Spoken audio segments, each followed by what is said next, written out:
अस्सलाम वालेकुम दोस्तों, वेलकम करते हैं आपका राकिब जिया की यूट्यूब चैनल में। दोस्तों, आज हम वेस्टर्न पॉलिटिकल थॉट की सीरीज पे एक और टॉपिक को ऐड करेंगे, that is Aristotle's theory of revolution. हमने वेस्टर्न पॉलिटिकल थॉट में प्लेटो के कंसेप्ट को एक्सप्लेन किया है और एरिस्टोटल को आजकल हम एक्सप्लेन कर रहे हैं। तो इंशाल्लाह ये पूरी सीरीज देखिएगा। वेस्टर्न पॉलिटिकल थॉट में जितने भी आपके फिलोसफर्स है या जितने भी आपके कंसर्न टॉपिक्स है वो आपको यहाँ पे मिल जाएंगे डिटेल में। और आज का जो टॉपिक है ये भी इसी सिलसिले की एक कड़ी है, लेकिन मैं आपको पहले बताऊं कि आज का टॉपिक थोड़ा लंबा होगा क्योंकि इसमें हमने पूरी तरह से रेवोल्यूशन का मीनिंग, कॉजेज और रेमेडीज और क्रिटिसिज्म को डिस्कस किया है। तो इसलिए इसको लास्ट तक देखिएगा, एक दो बार कम से कम। और दूसरा, चैनल को सब्सक्राइब करें, लाइक करें, शेयर करें और कमेंट करें। ज़रूर अपने दोस्तों तक इस वीडियो को पहुंचाएं और साथ ही चैनल को सब्सक्राइब करें। आइए आज का लेक्चर हम शुरू करते हैं। Assalamu alaikum dear students. Today our topic of discussion is Aristotle's theory of revolution. So far as Aristotle is concerned, Aristotle is known as the father of political science. He has written so many books, but one of the important book written by Aristotle is the Politics. And in Politics, in book 5, he has discussed one of the great concept that is called the concept or theory of revolution. दोस्तों, Aristotle ने काफ़ी किताबें लिखी है, लेकिन उसमें सबसे important book जो एरिस्टोटल की आज भी पढ़ी जाती है और बड़ी पॉपुलर है, दैट इज़ पॉलिटिक्स। और पॉलिटिक्स का जो चैप्टर 5 है या बुक 5 है, उसमें एरिस्टोटल ने कंसेप्ट ऑफ रेवोल्यूशन को या थ्योरी ऑफ रेवोल्यूशन को एक्सप्लेन किया है। But before we discuss what is revolution, what are the causes of revolution, what are the remedies of revolution, we must have some background of the theory. पहले हम इसके background में जाएंगे कि Aristotle जो था उसने ये थ्योरी ऑफ रेवोल्यूशन क्यों दी। दरअसल दोस्तों, बात यह है कि जो ग्रीक की कंडीशन थी एरिस्टोटल के टाइम में, वो स्टेबल नहीं थी। वहाँ हर तरफ वायलेंस था, लड़ाई झगड़ा था, फसाद था और रेवोल्यूशनर्स थे।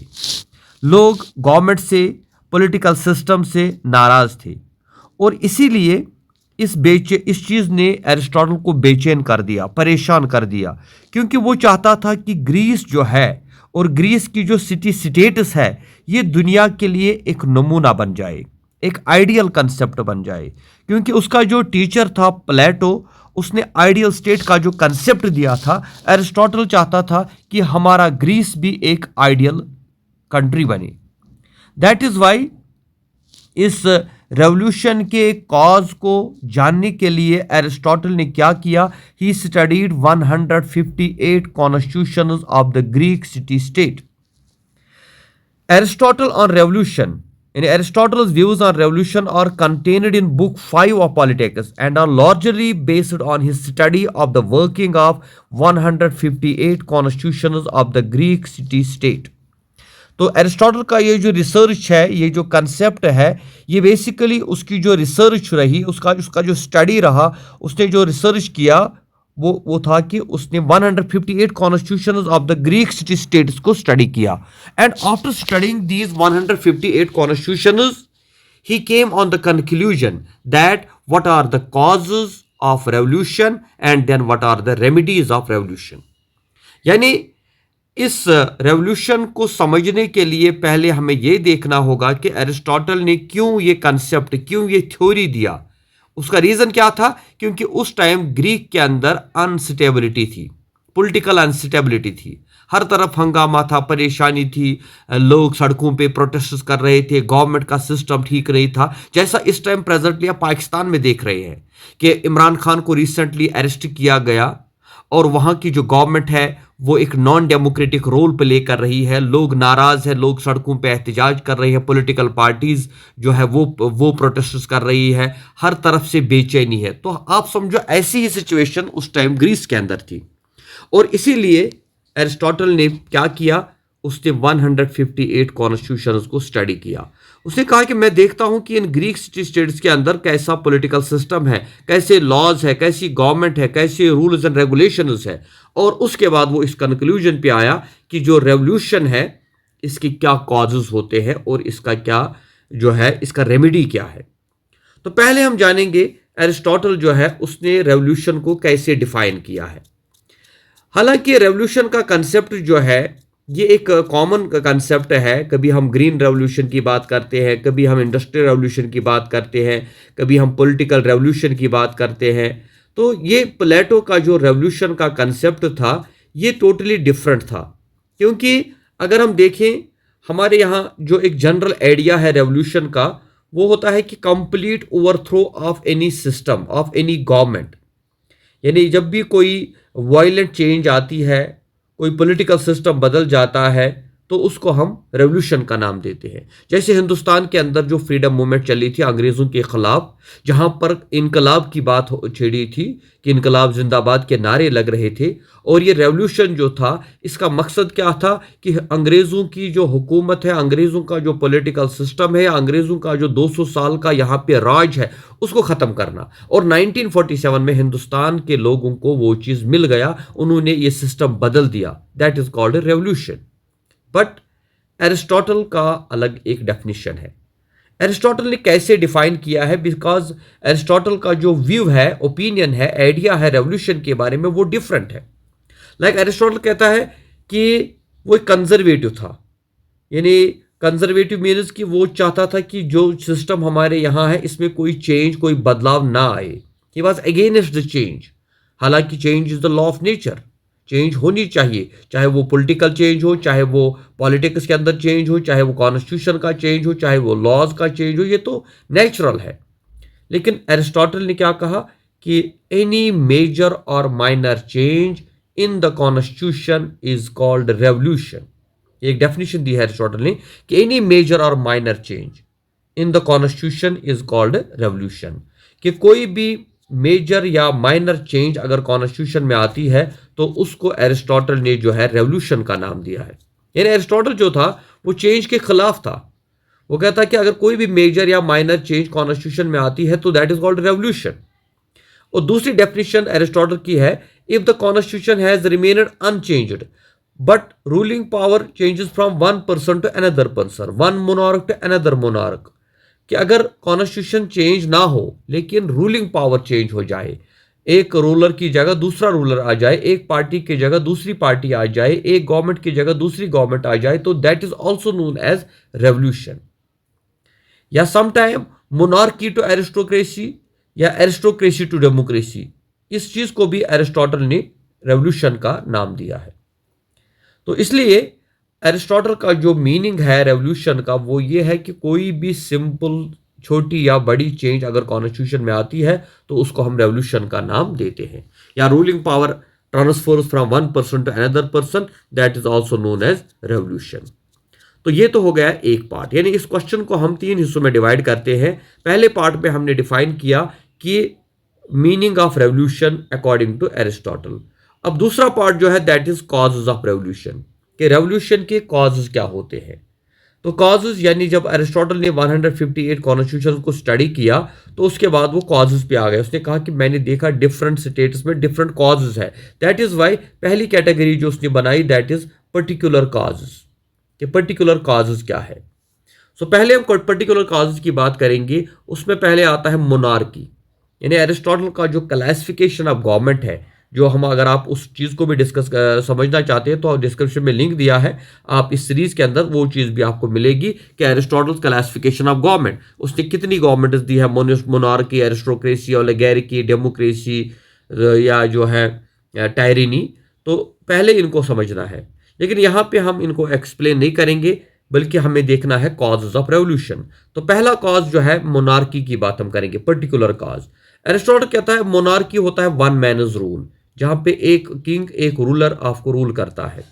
तो मोनार्की में क्या काजेज होते हैं रेवोल्यूशन के, यानी अगर आपकी स्टेट का रूलर हेड एक मोनार्क है, एक किंग है, एक बादशाह है, तो वहां पर रेवोल्यूशन क्यों आता है। एरिस्टोटल कहता है revolution can be due to the family conspiracies और जेलेसी। कि वहां पर क्या होता है कि अगर वो किंग है, उसका कोई भाई है या उसका कोई वजीर है, तो वो हटाना चाहता है इस किंग को, वो चाहता है मैं किंग बनूं, और इस तरह से ये फैमिली के अंदर ही कॉन्स्पायरेसी चलती है। हमने देखा है पास्ट में भी कि बहुत सारे किंग्स जो थे उनको मारा गया कभी उनको अपने बेटों ने मारा, कभी अपने भाई ने मारा, कभी किसी और रिश्तेदार ने मारा, क्योंकि वो चाहते थे कि वो कब्जा करे हुकूमत के ऊपर, या क्योंकि उसमें जेलेसी का फैक्टर आता है कि अगर एक भाई किंग बनता है तो दूसरे भाई को ये बर्दाश्त नहीं होता था। तो इसलिए मोनार्की सिस्टम में रेवोल्यूशन के क्या कॉजेज होते हैं कि वहां पर फैमिली कॉन्स्पायरेसीज और जेलेसी होती है, जिसकी वजह से अपने ही खानदान के लोग बगावत करते हैं। उसके बाद दूसरी जो फॉर्म है दैट इज एरिस्टोक्रेसी और ओलिगार्की। अरिस्टोक्रेसी या ओलिगार्की जो होता है that is rule of few, यानी रूल ऑफ वन होता है मोनार्की सिस्टम, लेकिन एरिस्टोक्रेसी और ओलिगार्की को हम कहते हैं rule of few.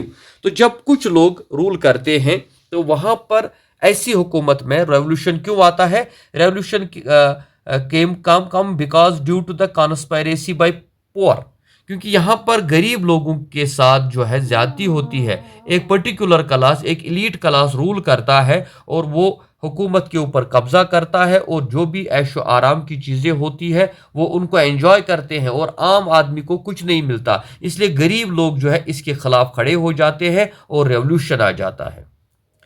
Third is democracy, कि अगर डेमोक्रेसी है तो डेमोक्रेसी में रेवोल्यूशन क्यों आएगा? क्योंकि आजकल हम क्या देखते हैं कि most of the countries in the world, particular developed countries of the world, are having the democratic system of government. हम इंडिया की बात करें, इंडिया में भी डेमोक्रेटिक सिस्टम है। पाकिस्तान की बात करें, वहां पर भी डेमोक्रेटिक सिस्टम है। जो हम यूएसए की बात करें, हम इंग्लैंड की बात करें, हम फ्रांस की बात करें, इन सब देशों के अंदर डेमोक्रेटिक सिस्टम ऑफ गवर्नमेंट है। तो होना तो ये चाहिए कि डेमोक्रेटिक सिस्टम में रेवोल्यूशन आए ही नहीं, क्योंकि democracy according to Abraham Lincoln is a government of the people, by the people, for the people. यहाँ लोग अपनी गवर्नमेंट अपनी मर्जी से चुनते हैं, सरकार बनाते हैं, तो यहाँ पे रेवोल्यूशन क्यों आते हैं? एरिस्टोटल कहता है कि नहीं, मोनार्की सिस्टम हो, एरिस्टोक्रेसी हो, ओलिगार्की हो या डेमोक्रेसी हो, हर तरफ की गवर्नमेंट जो है, किसी भी किस्म की गवर्नमेंट जो है, वहां पर रेवोल्यूशंस आते हैं। तो डेमोक्रेसी में क्यों आते हैं? Conspiracy of rich against the poor, corrupt leaders. Aristotle कहता है कि ये जो डेमोक्रेसी है, यहाँ पर जो है अमीर लोग, या हम कहेंगे रूलिंग क्लास वाले जो है गरीब लोगों को एक्सप्लॉइट करते हैं, क्योंकि जब वोट मांगने का टाइम होता है वो वोट मांगते हैं, और जब काम करने का टाइम होता है फिर वो काम करते ही नहीं। यानी वो लोगों को धोखा देते हैं किसी पर्टिकुलर चीज़ के ऊपर, मजहब के नाम पे, कास्ट के नाम पे, या किसी और चीज़ के नाम पे लोगों से वोट हासिल करते हैं, लेकिन फिर जब वो हुकूमत बनाते हैं तो फिर वो ऐसा नहीं करते। इस वजह से लोगों को मायूसी हो जाती है, वो नाउम्मीद हो जाते हैं, उनको लगता है कि उनके लीडर्स ने उनको चीट किया है, धोखा दिया है, तो वो प्रोटेस्ट करते हैं, एहतिजाज करते हैं या रेवोल्यूशन करते हैं। और दूसरा होता है करप्ट लीडर्स की। डेमोक्रेटिक सिस्टम में क्या होता है? लीडर्स करप्ट होते हैं, और जब ये लीडर्स करप्शन करते हैं तो फिर इस वजह से भी वहां पर रेवोल्यूशन आते हैं। और अगर आप प्रेजेंट टाइम में देखो, क्योंकि हमारे पास जो एग्जांपल्स है वो डेमोक्रेसी की है, हम देखते हैं पाकिस्तान के अंदर एक डेमोक्रेटिक सिस्टम ऑफ गवर्नमेंट है, लेकिन वहाँ इस वक्त लोग सड़कों पे क्यों प्रोटेस्ट कर रहे हैं, क्यों वहाँ पे रेवोल्यूशन हो रहा है, क्यों कंट्री के खिलाफ, हुकूमत के खिलाफ लोग हो गए हैं? क्योंकि वहाँ लीडर्स करप्ट है। Most corrupt person in the world अगर देखा जाए वो नवाज शरीफ है, जिससे करोड़ों का घोटाला करके वो बाहर बैठा है। तो लोग कहते हैं कि भाई उसी का भाई और उसी की पार्टी यहाँ पे रूल करेगी, ये तो चोरों की सरकार हो गई, इसलिए वो इन करप्ट लीडर्स के खिलाफ सड़कों पे आ गए हैं। और उनको लगता है कि जो उन्होंने इलेक्शन में वोट दिया था, जिसको उन्होंने चुना था, इमरान खान, उसको जेल में डाला गया, तो इस वजह से भी लोग जो है एहतिजाज करते हैं।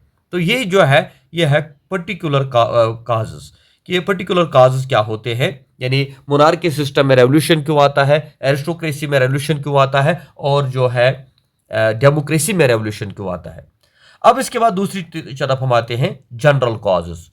एरिस्टोटल कहते हैं तो हो गए पर्टिकुलर कॉजेस, कि मोनार्की सिस्टम अगर आपके पास है तो रेवोल्यूशन क्यों आएगा, एरिस्टोक्रेसी है तो रेवोल्यूशन क्यों आएगा, डेमोक्रेसी है तो रेवोल्यूशन क्यों आएगा। लेकिन अब देखिए जनरल कॉजेस जो आपको हर एक सिस्टम के अंदर मिलेंगी, चाहे डेमोक्रेटिक गवर्नमेंट हो, नॉन डेमोक्रेटिक गवर्नमेंट हो, या जो है मोनार्की सिस्टम हो, या ओलिगार्की सिस्टम हो, या डिक्टेटरशिप हो, कहीं पर भी हम जाएं तो कुछ जनरल कॉजेस भी होते हैं। उसमें पहला नंबर जो है दैट इज इनइक्वालिटी। एरिस्टोटल कहता है कि इनइक्वालिटी को कोई बर्दाश्त नहीं करता। कास्ट के नाम पे, मजहब के नाम पे, रीजन के नाम पे, लैंग्वेज के नाम पे, सेक्स के नाम पे अगर कोई डिस्क्रिमिनेशन करता है तो लोग इस चीज़ को बर्दाश्त नहीं करते, क्योंकि inequality leads to feeling of injustice, which leads to revolution. क्योंकि इनइक्वालिटी से क्या होता है, इससे लोगों को फीलिंग ऑफ इनजस्टिस महसूस होती है, उनको लगता है उनके साथ नाइंसाफी हो रही है, और जब उनके साथ नाइंसाफी हो रही है तो वो रेवोल्यूशन पे आ जाते हैं। और इनइक्वालिटी में भी रियल और इमेजिनरी, कहता है कि इनइक्वालिटी दो किस्म की, एक तो ये रियल कि वाकई गवर्नमेंट जो है किसी पर्टिकुलर सेक्शन को डिस्क्रिमिनेट करती है, इनइक्वालिटी और इस बात पर, चाहे वो कास्ट के नाम पे हो या मजहब के नाम पे हो, ये तो हो गई रियल इनइक्वालिटी। इसमें तो पता है कि लोग एहतिजाज करेंगे, प्रोटेस्ट करेंगे। लेकिन इमेजिनरी ये होता है कि हालांकि गवर्नमेंट तो नहीं करती, लेकिन लोगों को एहसास होता है, उनको ख्याल आता है, उनको ये महसूस होता है, फील होता है कि हमारे साथ इनजस्टिस हो रही है, जबकि वाकई वो नहीं हो रही है। तो इस वजह से भी यानी मिसअंडरस्टैंडिंग उनको होती है कि शायद गवर्नमेंट उनकी बात नहीं सुनती, उनके साथ ज्यादती करती है। तो इस वजह से भी जो है रेवोल्यूशंस आते हैं। तो इनइक्वालिटी जो है एक पहला जनरल कॉज है। दूसरा कॉज जो एरिस्टोटल ने दिया है, that is passion for power and privileges, कि हर एक इंसान के अंदर ये पैशन होता है कि मेरे पास पावर आ जाए और मेरे पास हुकूमत आ जाए। और जो ये चीज़ पैदा हो जाती है किसी के अंदर, ये किसी के दिल के अंदर ये फीलिंग पैदा हो जाती है, ये जज्बा पैदा हो जाता है कि पावर मेरे पास, तो वो बगावत करता है, वो बागी बन जाता है। और थर्ड इसमें जो बोला है, that is corruption of ruling class. अगर रूलिंग क्लास करप्शन करता है, यानी जो रूलिंग क्लास है, ruling class should be honest, he should treat everybody equal. लेकिन अगर ये रूलिंग क्लास करप्शन करता है तो लोग इसको भी बर्दाश्त नहीं करते, लोग इसके खिलाफ भी एहतिजाज कर लेते हैं। या फेयरलेसनेस अगर होगी कि वो, उनको कोई डर वर खौफ वौफ नहीं होगा, वो गुंडागर्दी करेंगे, वो मगरूर हो जाएंगे, वो तकब्बुर करेंगे, वो कहेंगे जो हम चाहे करेंगे। तो अगर ऐसी फेयरलेसनेस और करप्शन रूलिंग क्लास में है तो लोग इसके खिलाफ भी एहतिजाज करते हैं। Then extreme inequalities of income and wealth. Extreme inequalities of income, Aristotle कहता है कि there are chances that there people will be rich and poor people. अमीर और गरीब तो हर जमाने में थे और हर दौर में होते हैं, इसलिए इससे कोई रेवोल्यूशन नहीं आता। लेकिन अगर एक्सट्रीम इनइक्वालिटी होगी अमीर और गरीब, यानी rich becomes richer, poor becomes poor, जो आजकल हो रहा है कि एक तरफ से अंबानीज या अडानीज जो है अरबों प्रॉपर्टी उनके कब्जे में आ रही है, डेली उनके अकाउंट में करोड़ों रुपए जाते हैं, और दूसरे साइड से हमारे हिंदुस्तान का किसान खुदकुशी कर रहा है, हमारे हिंदुस्तान के करोड़ों लोग सड़कों पे भूखे मरते हैं, बेरोजगारी है, पॉवर्टी है, इलिटरेसी है, अनएम्प्लॉयमेंट है। तो इसको हम बोलते हैं एक्सट्रीम इनइक्वालिटी, कि rich becomes richer, poor becomes poorer. और अगर ये गैप बढ़ गया तो इस गैप की वजह से भी रेवोल्यूशन आ सकता है। और इस वक्त हम देखते हैं कि हमारे यहाँ रेवोल्यूशन नहीं आता, क्योंकि हमारे यहाँ बिलो पॉवर्टी लाइन भी लोग हैं, मिडिल क्लास भी है, अपर क्लास भी है, तो लोगों को ये चीज़ महसूस नहीं होती। लेकिन जब ये गैप बढ़ जाएगा तो इस वजह से भी रेवोल्यूशन आ सकते हैं। देन अनदर जनरल कॉज जो एरिस्टोटल ने दिया है, that is rivalries among different sections, कि जो हमारी सोसाइटी के अंदर डिफरेंट सेक्शंस होते हैं, डिफरेंट कम्युनिटीज़ होती है। लाइक हम इंडिया की बात करें तो इंडिया को जो है मल्टी कास्ट, मल्टी लिंगुअल, यहाँ पे डाइवर्सिटी है, हिंदूज है, मुस्लिम्स है, सिख्स है, क्रिश्चियंस है, हर कास्ट है, लोअर कास्ट है। तो जब इनके बीच में राइवलरी हो, जब इनके बीच में कॉन्फ्लिक्ट हो, तो ये भी एक कॉज बनता है रेवोल्यूशन का। आपने देखा होगा जो पार्टीशन ऑफ इंडिया हुआ था, तो ये हिंदू मुस्लिम फसाद जो हुआ था, हिंदू मुस्लिम कॉन्फ्लिक्ट जो हुआ था, हालांकि हज़ारों साल से हिंदुस्तान में मुसलमान और हिंदू एक साथ थे, अंग्रेज़ों के साथ भी एक साथ लड़े, 1857 का फर्स्ट वॉर ऑफ इंडिपेंडेंस भी एक साथ लड़े। लेकिन 1947 में इन दो कम्युनिटीज़ के बीच में इतनी दीवार पैदा हो गई कि वो एक दूसरे के खून के प्यासे हो गए, और टू नेशन थ्योरी का कंसेप्ट आया और हिंदुस्तान और पाकिस्तान का डिवीजन हुआ मजहब के नाम पे। तो ये rivalry among the different sections of the society जो है, चाहे वो मजहब के नाम पे हिंदू मुस्लिम क्लैशेस हो, चाहे वो कास्ट के नाम पे हो, चाहे वो रीजन के नाम पे हो, चाहे वो लैंग्वेज के नाम पे हो, तो ये भी एक खतरनाक चीज है, ये भी एक डिफरेंट, ये भी एक कॉज बनता है रेवोल्यूशन का, ये जनरल कॉज है। इसके बाद एरिस्टोटल ने जो है एक और कॉज दिया है, that is sudden flow of foreigners. Sudden flow of foreigners, कि अचानक से आपके देश में अगर बाहर से लोग आते हैं, बसना शुरू कर देते हैं, या बिजनेस करना चाहते हैं, या रूल करना चाहते हैं, या कोई भी चीज़, तो इससे भी जो है लोगों के अंदर ये फीलिंग पैदा हो जाती है कि ये आउटसाइडर्स है, लाइक ईस्ट इंडिया कंपनी की तरह आएंगे, हमें कब्जा करेंगे। तो ये भी एक कॉज बनता है रेवोल्यूशन का, यानी आउटसाइडर जब आपकी स्टेट के अंदर बसेंगे। Then if ruling class ignore small changes, जब रूलिंग क्लास स्मॉल चेंजेस को भी इग्नोर करता है। एरिस्टोटल कहता है कि स्मॉल चेंजेस जो है, छोटी चिंगारी जो है बड़े आग को हवा देती है। इसलिए अगर स्मॉल चेंजेस हो रही है, छोटी छोटी इवेंट्स हो रहे हैं, तो इनको इग्नोर नहीं करना चाहिए। तो गवर्नमेंट को इन चीज़ों को कीनली देखना चाहिए। अनदर इज, एक और कॉज जो एरिस्टोटल ने दिया है, general cause, that is if state rewards those who do not deserve and does not reward those who deserve, कि जिनको रिवार्ड मिलना चाहिए उनको नहीं मिलता, और जिनको रिवार्ड दिया जाता है उनको नहीं मिलना चाहिए। यानी जो डिजर्व करते हैं, जो जिनका कोई कंट्रीब्यूशन है किसी भी फील्ड में, उनको अवार्ड्स मिलने चाहिए, चाहे वो नोबेल प्राइज हो, चाहे वो पद्मश्री अवार्ड हो, पद्म विभूषण अवार्ड हो, परमवीर चक्र हो, या स्टेट अवार्ड हो, या कोई और अवार्ड हो। ये उन लोगों को मिलने चाहिए जो डिजर्व करते हैं, न कि उन लोगों को दिए जाएं जो डिजर्व नहीं करते। तो इससे भी क्या होता है, क्योंकि इन लोगों को फॉलो करने वाले लोग होते हैं। जब आप किसी बंदे को इग्नोर करते हो, उसको वो डिजर्व करता है किसी चीज़ को, किसी अवार्ड को, उसको आप नहीं देते, और उसके बदले ऐसे बंदे को देते हैं जो जिसका कोई रिकॉर्ड नहीं है, जिसका कोई वैल्यू नहीं है, तो इससे भी लोगों के अंदर जो है बगावत का जज्बा पैदा हो जाता है। And another is, change is natural, it is the characteristic feature of the world, people like prefer changes. तो चेंज ज़रूरी है। एरिस्टोटल कहता है कि जो ट्रेडिशनल चीज़ें हैं वो ठीक है, उनको फॉलो करो, लेकिन वक्त के साथ साथ, टाइम के साथ साथ हमें बदलना चाहिए, और लोग इन चीज़ों को पसंद करते हैं, इसलिए हमें चेंज लानी ज़रूरी है। Change is natural. अगर हमने ये चेंज नहीं लाई, यानी वही ट्रेडिशनल सिस्टम, वही दकियानूसी सिस्टम, या वही एक रूलिंग पार्टी, वही एक चेहरा कंटिन्यू रहता है, तो वो भी लोगों को पसंद नहीं आता। जैसे आप हिंदुस्तान में अंदर देखोगे कि 1947 के बाद जो पहली पॉलिटिकल पार्टी यहाँ पे जो रूल कर रही थी, that was Indian national Congress. तो इंडियन नेशनल कांग्रेस ने काफ़ी सालों तक यहाँ पे हुकूमत की। पहले जो इतने 3 प्राइम मिनिस्टर थे, चाहे वो पंडित जवाहरलाल नेहरू हो, या इंदिरा गांधी हो, या लाल बहादुर शास्त्री हो, या बाद में राजीव गांधी वगैरह, तो ये एक ही पॉलिटिकल पार्टी के थे। लेकिन लोग चाहते थे चेंज। लोगों ने कहा कि एक ही पॉलिटिकल पार्टी को हम पसंद नहीं करते, हम चेंज चाहते हैं, क्योंकि चेंज इज़ नेचुरल। तो चेंज होनी चाहिए, लोगों को, गवर्नमेंट को अपने कंट्री के अंदर कुछ चेंजेस लानी ज़रूरी है। तो इस तरह से ये कुछ जनरल कॉजेज एरिस्टोटल ने दिए हैं, जिनके बारे में, जिनको अगर हम देखें तो ये सबसे इम्पॉर्टेंट कॉज है रेवोल्यूशन का जो दुनिया के अंदर आता है। अब इसके बाद हम आते हैं एक और पार्ट के ऊपर, that is measures to deal with revolution और prevention to deal with revolution, कि रेवोल्यूशन जो है इसको कैसे कंट्रोल किया जा सके। क्योंकि पहले हमने डिफाइन किया रेवोल्यूशन क्या होता है, उसके बाद हमने कहा what are the causes, general causes क्या है, पर्टिकुलर कॉजेज है। लेकिन अब इसके बाद हम आते हैं कि how to control the revolution, कि रेवोल्यूशन को कैसे कंट्रोल किया जा सके। क्योंकि एरिस्टोटल ने पहले तो बताया बीमारी क्या है, फिर इस बीमारी की वजूहात क्या है, ये बीमारी क्यों होती है, अब इस बीमारी का इलाज क्या है। अगर कहीं पे रेवोल्यूशन आता है तो इसको कैसे रोका जा सकता है।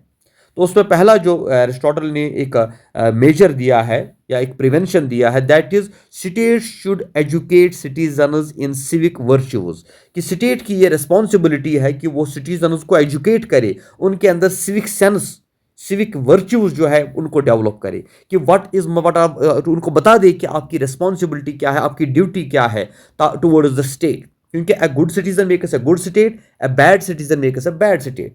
अगर सिटीजनशिप के कंसेप्ट को समझना है तो उसके लिए हमारा एक और वीडियो है, उसको आप डिटेल में देखिए, आपको पता लगेगा कि एरिस्टोटल ने सिटीजन के क्वालिटीज़ के बारे में और सिटीजनशिप के बारे में क्या कहा है। तो एरिस्टोटल कहता है कि good citizen makes a good state, bad citizen makes a bad state. इसलिए स्टेट का काम क्या है कि लोगों को अवेयर करे, सिटीजन को अवेयर करे, उनको ये नॉलेज दे कि रेस्पॉन्सिबिलिटी क्या है उनकी, ड्यूटी क्या है उनकी। इससे क्या होगा, जब उनको ये पता लगेगा कि हमारी रेस्पॉन्सिबिलिटी क्या है, उनके अंदर जब सिविक सेंस डेवलप होगा तो वो रेवोल्यूशन को रोकेंगे, रेवोल्यूशन पे नहीं आएंगे। Second is state should cultivate the spirit of obedience among the citizens. State should cultivate the spirit of obedience among the citizens, कि lawlessness should not be promoted, lawlessness should not be allowed. Aristotle कहता है कि कानून बड़ी important चीज़ है, rule of law जो है ये बड़ा इंपॉर्टेंट चीज़ है। तो इसलिए स्टेट को क्या करना चाहिए, लोगों के अंदर इस स्पिरिट को डेवलप करना चाहिए कि वो ओबिडेंस ऑफ लॉ करे, जो कानून है कानून को माने, कानून की पाबंदी करे। उनको ये डर होना चाहिए कि अगर हम कानून की बात को नहीं मानेंगे तो हमारे साथ क्या होगा। और उनको ये भी बताना ज़रूरी है कि कानून लॉ कितना ज़रूरी है और लॉ की ओबिडेंस कितनी इंपॉर्टेंट है, क्योंकि कानून जो है, कानून एक ऐसी चीज़ है जो लोगों को जोड़े रखती है, जो लोगों को कंट्रोल करती है, उनकी एक्टिविटीज़ को कंट्रोल करती है। Third is state should inculcate feeling of patriotism, कि लोगों के अंदर फीलिंग ऑफ पेट्रोटिज्म को, कौम का, देश का जज्बा, मोहब्बत जो है इसको बढ़ाना चाहिए। यानी जो हमारा नेशनल फ्लैग है, नेशनल एंथम है, इसको प्रमोट करो, लोगों को इसको समझना चाहिए, लोगों को बताना चाहिए कि हमारा देश कितना महान है, हमारे देश की जो विरासत है, जो हमारे देश का सरमाया है वो कितना इंपॉर्टेंट है, और इस देश को आज़ाद करने के लिए हमने कितनी कुर्बानियाँ दी है। तो उनके अंदर इस पैट्रियटिज्म के जज्बे को, सारे जहां से अच्छा हिंदुस्तान हमारा, ये चीज़, इस फीलिंग को हमें लोगों के अंदर डेवलप करना है ताकि उनके अंदर देश की मोहब्बत पैदा हो जाए।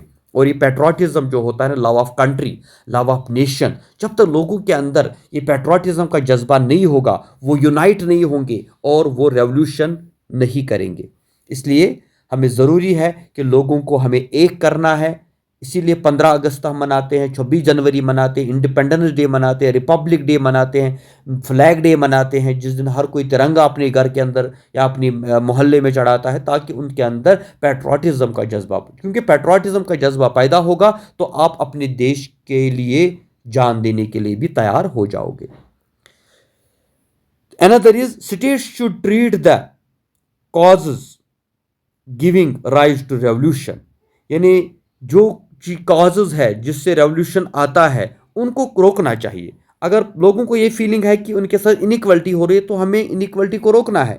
अगर लोगों के अंदर ये फीलिंग है कि उनके साथ इनजस्टिस हो रही है तो हमें इनजस्टिस को रोकना है। अगर लोगों को ये लग रहा है कि गवर्नमेंट हमारा ख्याल नहीं रखती, rich becomes richer, poor becomes poor, तो हमें गरीबों का ख्याल रखना है। तो क्योंकि हमें इन चीज़ों को कंट्रोल करना है, और अगर हमने ये नहीं किया तो फिर रेवोल्यूशन को रोकने का कोई हमारे पास हथियार नहीं है।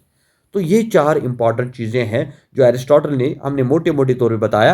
Otherwise there are other measures to control the this revolution, लेकिन कुछ इंपॉर्टेंट बातें जो हमने बताई वो यहाँ पे हम डिस्कस की। अब इसके बाद कुछ लोग एरिस्टोटल की जो कंसेप्ट ऑफ रेवोल्यूशन है इसको क्रिटिसाइज भी करते हैं। Like he has given a very narrow meaning of revolution. Political change only doesn't call revolution. Revolution is always a comprehensive social change. ये सिर्फ पॉलिटिकल चेंज ही रेवोल्यूशन नहीं होता, बल्कि सोशल चेंज भी रेवोल्यूशन होता है। अगर आपके समाज के अंदर कोई बुराई है, उस बुराई को ख़त्म करेंगे, चाहे सती का है, चाइल्ड मैरिज का मसला है, डाउरी सिस्टम का मसला है, विडो मैरिज का मसला था, तो ये भी एक रेवोल्यूशन होता है, ये भी एक सोशल चेंज है। जैसे अलीगढ़ तहरीक जो है सर सैयद अहमद खान ने शुरू की थी, वो एक एजुकेशनल मूवमेंट थी या सोशल मूवमेंट थी, तो दैट वाज आल्सो रेवोल्यूशन। या राजा राम मोहन राय ने जो ब्रह्मो समाज की मूवमेंट चलाई थी वो भी एक सोशल मूवमेंट थी, तो that is also a revolution. या अगर हम ग्रीन रेवोल्यूशन की हम बात करें, so this was all about the Aristotle theory of revolution, causes and remedies. ये लेक्चर आपको कैसा लगा ज़रूर अपनी ओपिनियन दीजिएगा। थोड़ा ये लंबा हुआ लेकिन ये बड़ा इंपॉर्टेंट था, इसलिए इसको एंड तक देखिएगा और अपने दोस्तों के साथ शेयर करिए। Thank you very much. खुदा हाफिज़।